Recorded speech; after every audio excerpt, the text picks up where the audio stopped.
So Abby is our new co-host. We introduced her early this morning. If you haven't checked her out yet, all her info already up at thebertshow.com. You're like, Abby, that name sounds so familiar. Yeah, she was calling us incessantly. Yes. All right. So he is really nervous for their daughter's future because he's convinced that his wife is putting their daughter in a situation that's going to embarrass her later on in life. Cassie. Yes, we have a classic case of parenting tactics differing. I have a 3-year-old, Hazel. I also have a 1-year-old. And Hazel, the 3-year-old, is super into kitty cats right now. She loves Gabby's dollhouse, which is all about cats. There's another one, like super hero kitties.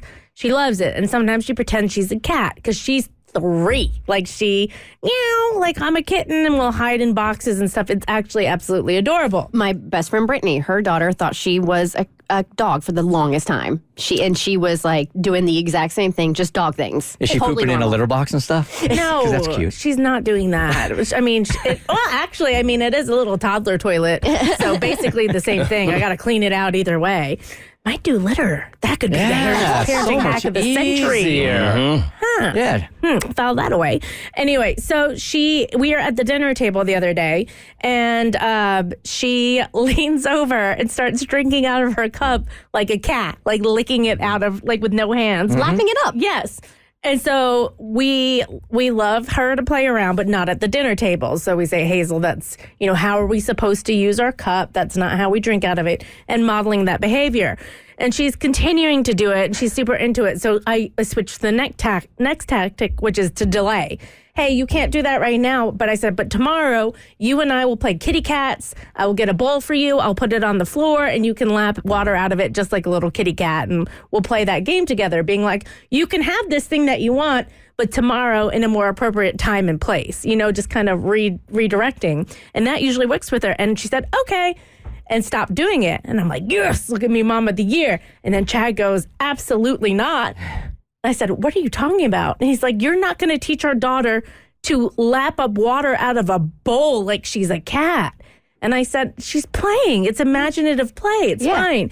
And he goes, and what happens when she goes to daycare or preschool and decides to drink water on all fours, lapping it up like a cat? You're setting her up to be embarrassed in public later on by teaching her that's acceptable. And I said, can we take a she's beat? a child.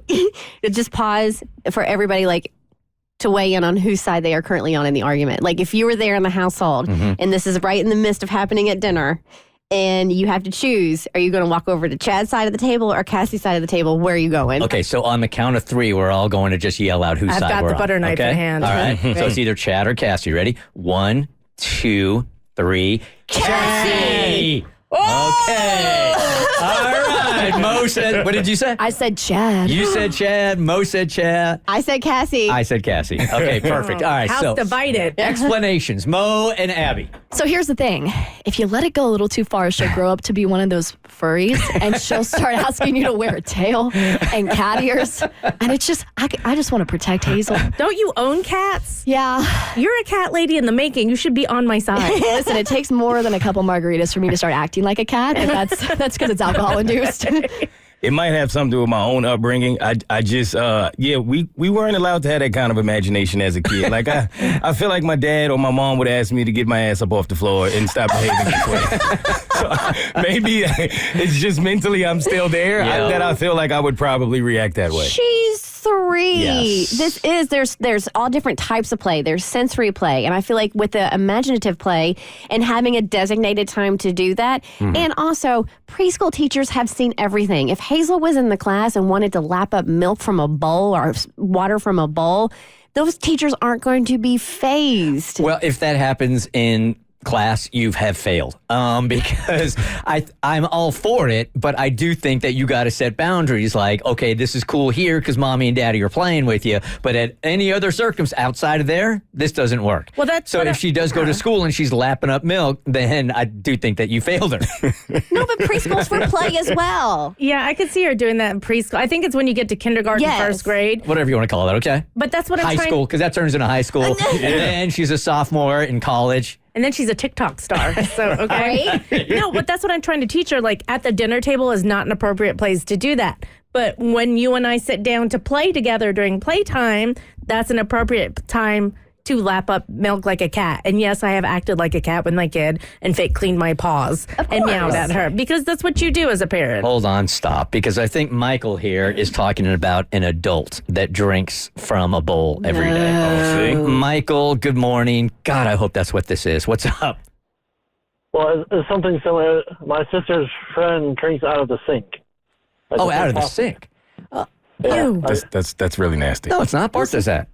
Yeah, and I do that. Oh, you mean like out the faucet? Yeah. Oh, all right. That's different. Okay, all right. Yeah. No, not fill up the sink and drink out of it. that's No, what I you thought turn y'all the was doing. faucet on, you tilt your head, and you suck some water down. Yeah, when you guys were staying with us, and I came into the house one day, and Bart did have his mouth underneath the faucet. It was strange to me. I'm like, dude, there are glasses right over there. Don't want to waste But the he glass. had just hawked a loogie, and so he was just, He just gets sexier and sexier. rinsing everything out. He hucked a loogie in my sink, Yes. and then decided to drink out of the faucet with his mouth. The proper order was he came in and hawked a loogie in your sink, and it was allergy season. Pollen's very bad here. Can you spit outside? And then he Or turned into the trash He can. turned the faucet on to make sure the loogie went down the hole. And then while the water was on, he's like, I'm thirsty. And that's when he stuck his head underneath the faucet. This is, I'm putting this on his parents. On a farm in Kentucky.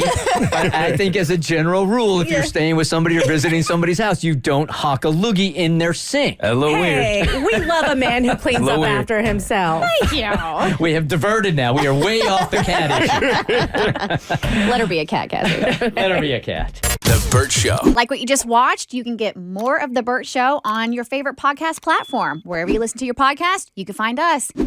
I don't know what any of these buttons do, by the way.